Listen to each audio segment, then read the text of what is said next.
Una alegría poder participar con ustedes de este encuentro, que seguí a la distancia porque seguí con atención las cosas que se dijeron y me parece que todo ha sido muy valioso. Le comentaba al presidente, a los que me acompañan hoy ahora en el escenario, que me parece que se propuso un debate realmente interesante en una Argentina que lo necesita, definitivamente. A mí, ser parte de estos encuentros, será por mi condición de profesor, es algo que me entretiene, me parece necesario, porque finalmente del cambio de ideas generalmente uno puede encontrar posiciones superadoras y podemos salir a veces de creencias que tenemos y puedan ser equivocadas. Por eso quería sumarme hoy a la tarde. Les pido perdón por la demora en llegar, pero tuve un problemita con el avión en el momento de salir. Pero quería estar y les agradezco mucho esta invitación y la posibilidad de cerrar este encuentro con ustedes. Escuché y les decía atentamente los debates, las cosas que se dijeron, las cosas que se hablaron sobre las pymes.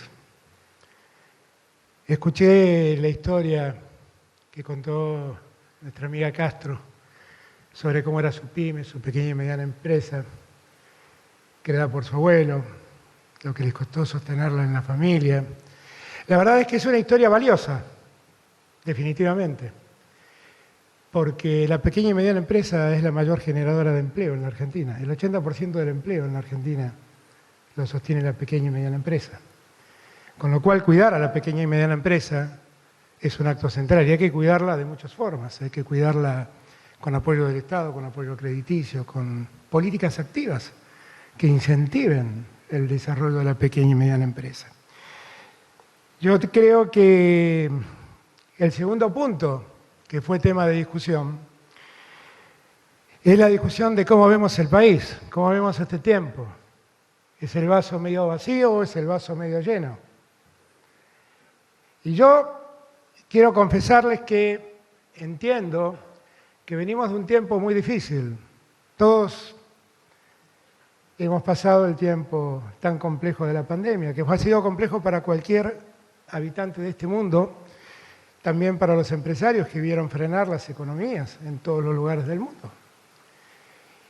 Y en realidad entiendo que en muchos prenda la idea de la decepción, la idea de la desesperanza, esta idea del agobio, de sentir que no tenemos futuro, pero de verdad, ahora vamos a ver, podemos tener y mirar el futuro con mucho optimismo, por lo que todos fuimos capaces de ser. Y además hacerlo de otro modo, que fue también debate de este coloquio. Hacerlo de un modo que nos permita mirarnos a los ojos, discutir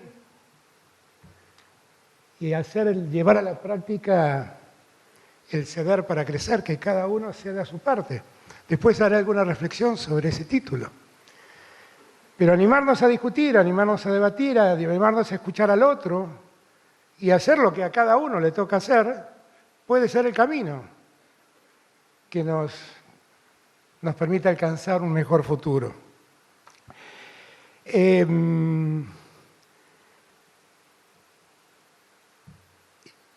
También escuché las reflexiones sobre el hablar mal de la Argentina fuera del país. Y eso también me pareció muy valioso. Eso también me pareció importante. Es una gran reflexión de alguien que, por lo que leí, lleva 30 años fuera de la Argentina. Y claramente lo que él dice es absolutamente cierto. Absolutamente cierto. Nosotros debemos convertirnos en embajadores de nuestra patria, no en detractores de nuestra patria. Porque cuando nosotros maltratamos a nuestra patria, lo único que hacemos es alejar a aquellos que puedan volcar la mirada sobre el país. Y a los únicos que estamos perjudicando es a los argentinos. No perjudicamos a un gobierno, perjudicamos al país todo. Por lo tanto, yo creo que tenemos que animarnos a dar estos debates del modo en que aquí se han dado y a reflexionar juntos porque de verdad nosotros como país somos un país que podría ser modelo en el mundo de resiliencia. Un país que una y otra vez ha sido capaz de levantarse y de recuperarse a los malos momentos. Lamentablemente somos casi expertos en esa materia. Si hacen memoria en campaña, algunos de los debates, yo los cerré recordando aquella canción de Marilena Walsh, La cigarra. Tantas veces me mataron, tantas veces me morí, sin embargo estoy acá, sin embargo estoy aquí. La realidad es que esa es la historia de los argentinos. Hagan memoria, piénsenla un segundo. Piensen un segundo, no nos vayamos tan lejos, pensemos en el año 30 y en el primer golpe militar. Pensemos la sucesión de gobiernos conservadores, con fraude. Pensemos en la llegada de Perón y su derrocamiento. Todo el odio que hubo entonces, el país partido en dos entre peronismo y antiperonismo. Pensemos en la proscripción del peronismo, pensemos en los momentos dolorosos que nos tocaron vivir en el medio, el plan Conintes, en los golpes de la llamada Revolución Argentina. Pensemos en la ilusión que nos dio el retorno de Perón a la patria y lo frustrante que fue en marzo del 76. Pensemos también en esos años en que Isabel Perón gobernó y de repente el Rodrigazo nos hizo meter en un tembladeral donde no sabíamos para dónde correr. Pensemos en todo el dolor de los años de aquel gobierno militar. Pensemos en los muertos, los desaparecidos, los torturados. Pensemos en la guerra de Malvinas, en los jóvenes que allí quedaron, en los valientes jóvenes que allí quedaron. Pensemos en que volvió la democracia y una nueva ilusión se puso en nosotros. Ahí nos animamos a hacer un juramento, nunca más. El juramento del nunca más era terminar con la violencia política para siempre. Nos había costado mucho, demasiadas vidas y demasiado dolor. Y en aquel juicio famoso, que Estracera cerró con su acusación con esta frase, que dijo, no voy a ser original, voy a hacer una frase del pueblo argentino y gritó el nunca más. Eso se convirtió en un modelo de convivencia democrática en la Argentina, a pesar de lo cual también sufrimos momentos difíciles. Recordaba el otro día con un amigo que a mí me tocó asumir la Superintendencia de Seguros en el año 1989, julio de 1989, y que ese año la inflación de la Argentina fue del 5.400%. Y nos repusimos. Y vino la convertibilidad y todos sentimos cierta tranquilidad, pero la convertibilidad, que era un plan antiinflacionario, se convirtió en un programa económico, nos privó de la moneda y nos trajo aparejados los problemas que nos trajo. La caída de la industria nacional, la caída de nuestras exportaciones, la falta de competitividad, la pérdida del trabajo. Y así llegamos hasta el día de la Rúa. Y muchos argentinos vieron ahí una nueva esperanza. Y la esperanza se convirtió en el blindaje primero y en diciembre del 2001 después. Muerte, dolor. En una semana tuvimos 5 presidentes. Después llegó Duhalde y llevó adelante una transición muy difícil. Es el fin de la convertibilidad, una enorme devaluación, poner en orden las cuentas fiscales. Después llegó Néstor, 5 años ininterrumpidos de crecimiento. Después llegó Cristina, asumió en el 2008 la crisis con el campo y explotó Lehman Brothers. Y a partir de allí, la Argentina entró en un sendero de subidas y bajadas. Miramos al PBI y es un zigzag permanente. Fue un tiempo donde preservamos la institucionalidad, la democracia, crecimos también. Empezó a desarrollarse un proceso inflacionario lentamente. Votaron los argentinos al gobierno de Mauricio Macri seguramente con una nueva ilusión, que con el correr del tiempo se convirtió en una gran desilusión, y de vuelta los argentinos estuvimos enfrentados a enormes deudas que no teníamos y a una economía absolutamente distorsionada en la inflación. Yo asumí en diciembre del 2019 con un país con 54% de inflación. Digo todo esto porque los argentinos, de cada uno de esos malos momentos que nos tocó pasar en democracia y en dictadura, siempre nos repusimos. Y yo estoy seguro que esta vez nos vamos a reponer nuevamente. Y por eso, para que entendamos de qué les estoy hablando, los invito, no a que me escuchen, sino a que miremos algunos números. Y que veamos que en verdad podríamos ser optimistas y ver el vaso medio lleno, en lugar de ver el vaso medio vacío. Me dijeron que con este aparatito pasaré las imágenes. No sé a dónde tengo que apuntar el aparatito, pero lo intento. A ver, ahí está. Miremos la reactivación de la economía. Fíjense ustedes cuál era la situación después de la caída en el momento más profundo. Marzo del 2020, plena pandemia, cómo nos caímos. Y fíjense cuál es la recuperación. El nivel de actividad económica fue del 7,4% mayor al promedio de 2019, en junio del 2022. Este es nuestro primer semestre. Miren ustedes la levantada y la recuperación de la actividad económica. Si este dato no le quisieran preguntarse el porqué de semejante crecimiento, me animé a buscar algunas actividades que explicaran, son muchos, que explicaran el porqué de este crecimiento.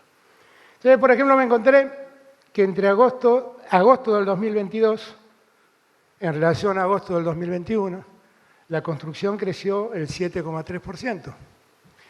Y me encontré que tenemos récord de producción de gas en función del Plan Gas 4 que nosotros impulsamos, creció el 18%. Y el petróleo creció el 52% la producción de año a año. Por ahí no nos dimos cuenta, pero con ese nivel de crecimiento de la actividad económica nunca vimos restringida nuestra energía. Y hemos vivido en este tiempo los 2 mayores días de mayor demanda de energía, de gas y de electricidad de la Argentina.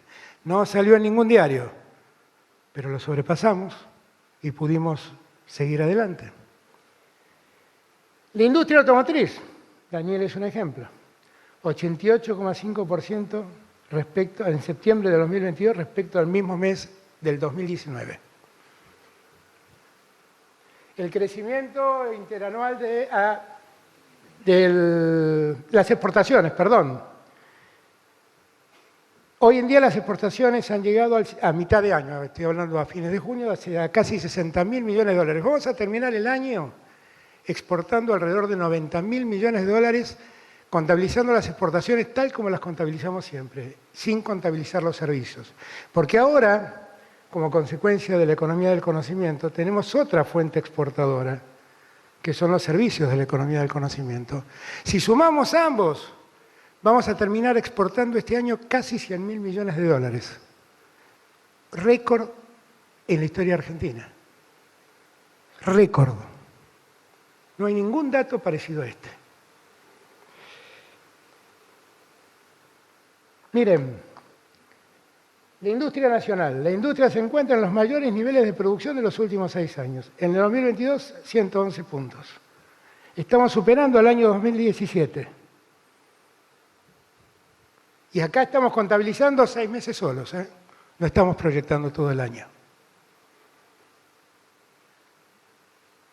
¿No les parece que son datos elocuentes como para pensar que el vaso está medio lleno? Como dicen los vendedores ambulantes, por si esto no alcanzara, les ofrezco más. Recuperación de la industria nacional. La industria lleva 27 meses consecutivos creando empleo registrado y supera en casi 100.000 puestos, 92.000, los puestos de trabajo que existían en diciembre del 2019. Yo solo quiero recordarles, llevamos 3 años de gobierno, 2 de los cuales fueron pandemia. Y estos son los datos. Son todos datos oficiales, les aclaro, datos públicos. Creación de puestos de trabajo. Dense cuenta. Hemos creado desde julio del 2020 más de 1.300.000 nuevos puestos de trabajo, de los cuales 400.000 son empleos formales. Ahí tienen el dato. Miren la curva. ¿Vieron que todas las curvas van para arriba?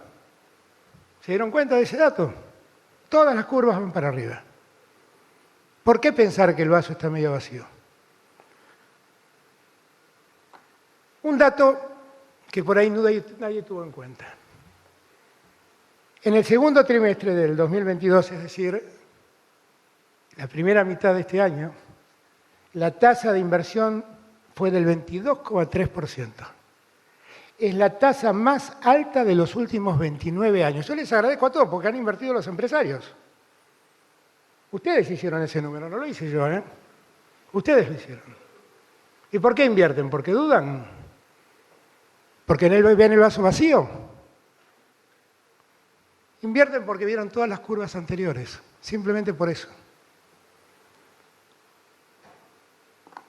Este va a ser el resultado proyectado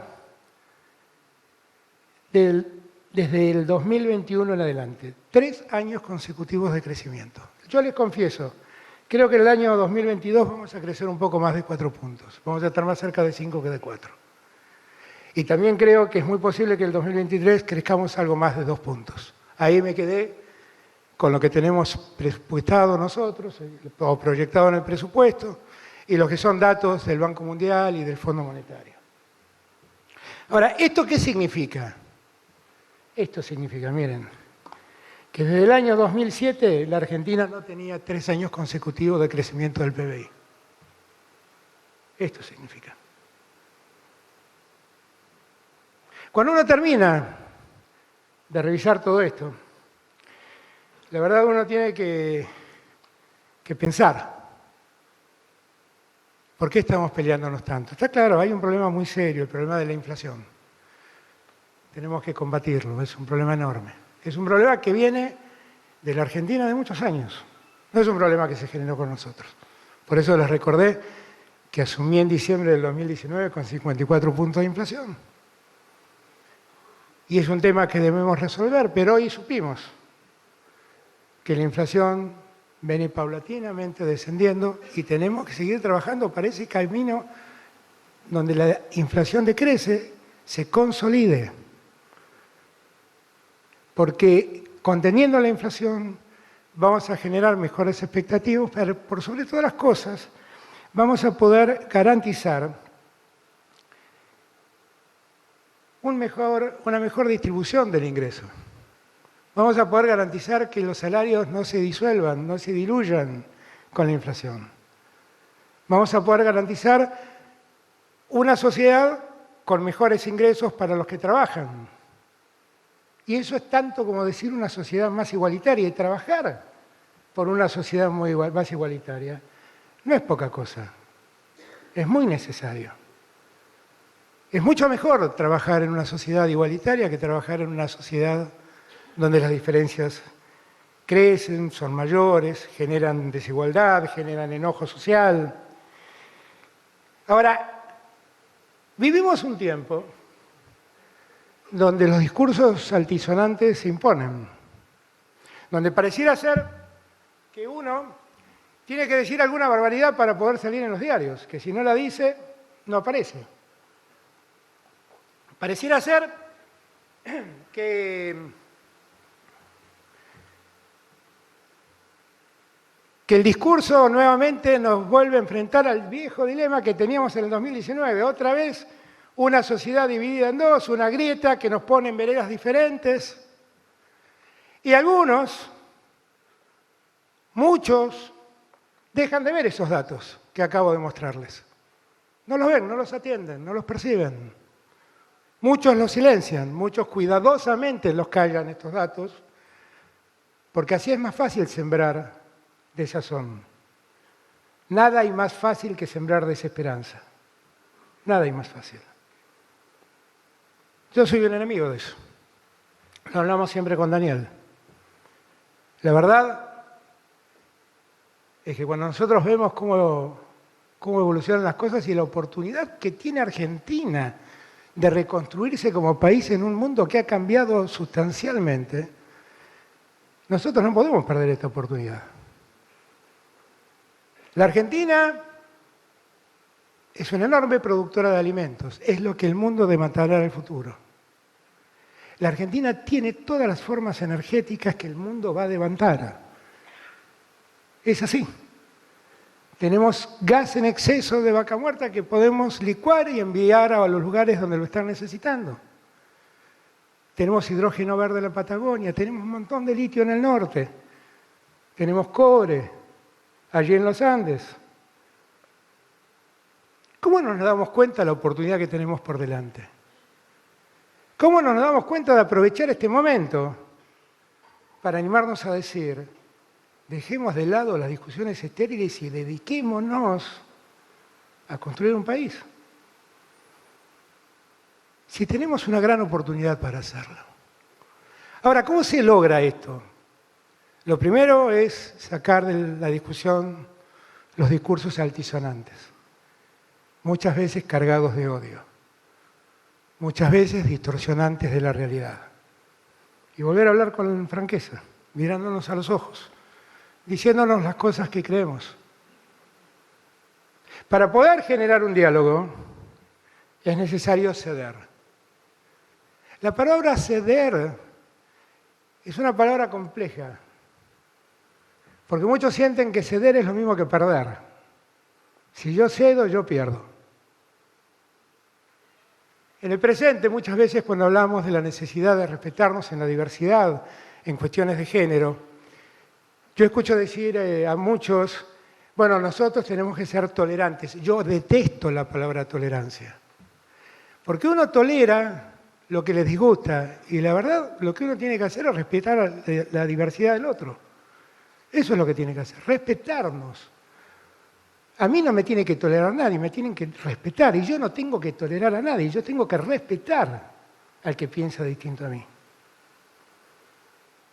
Ustedes son empresarios de este país. Yo los desafío. En este gobierno, ¿alguien les pidió el 1% de su patrimonio para que pueda haber un gobierno? En este gobierno, ¿alguien les pidió un centavo para hacer obra pública?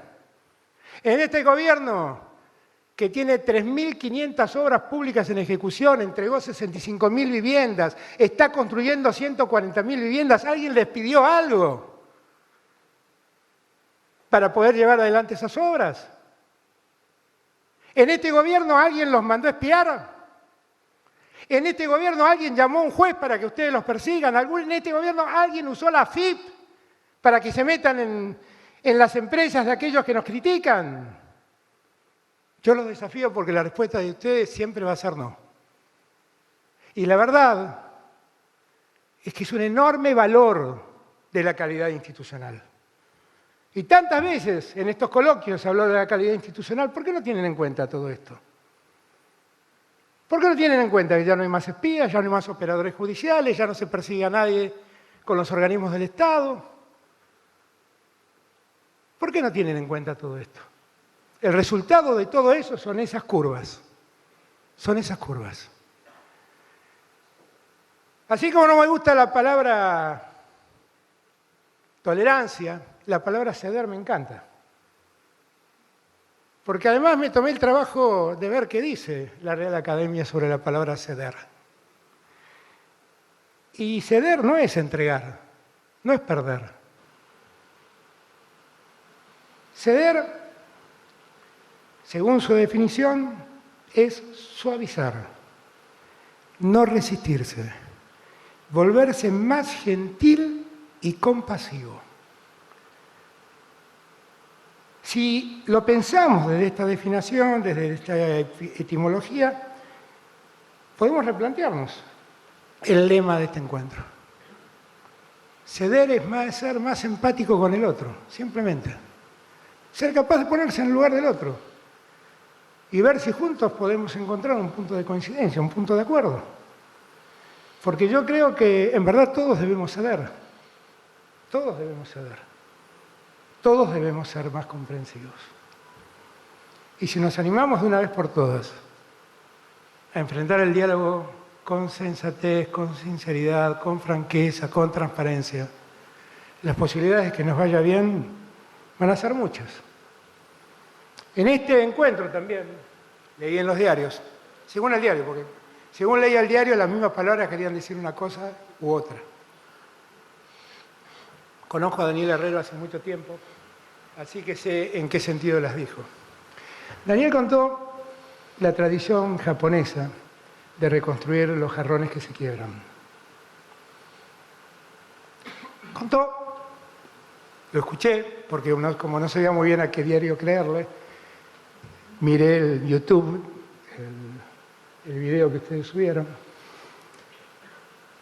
Contó la historia, la tradición japonesa, de que cuando un jarrón se rompe, lo reconstruyen cuidadosamente y nadie intenta ocultar aquellos lugares donde los pedazos quebrados vuelven a unirse. Y ese jarrón, esa pieza, adquiere más valor porque ha sobrevivido a un momento difícil, así como nosotros. Nosotros somos una sociedad y el tiempo que vivimos como sociedad que somos seguramente nos ha dejado cicatrices. Las cicatrices no hay que ocultarlas, hay que verlas. Y lo que tenemos que ser es lo suficientemente inteligentes para no volver a lastimarnos. No volver a lastimarnos.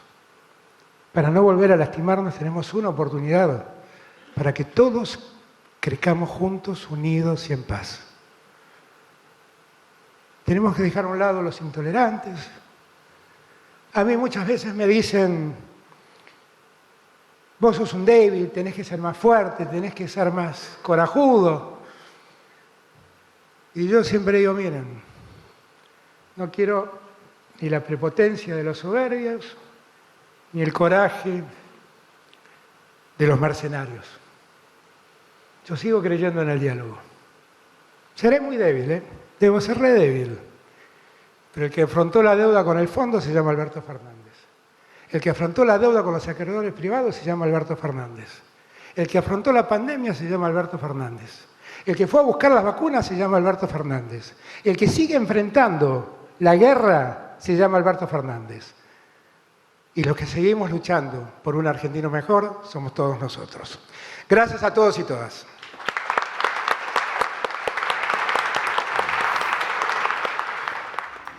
Bien, las palabras del presidente de la República en el cierre del coloquio IDEA. El escenario es Mar del Plata y frente a él cientos de empresarios.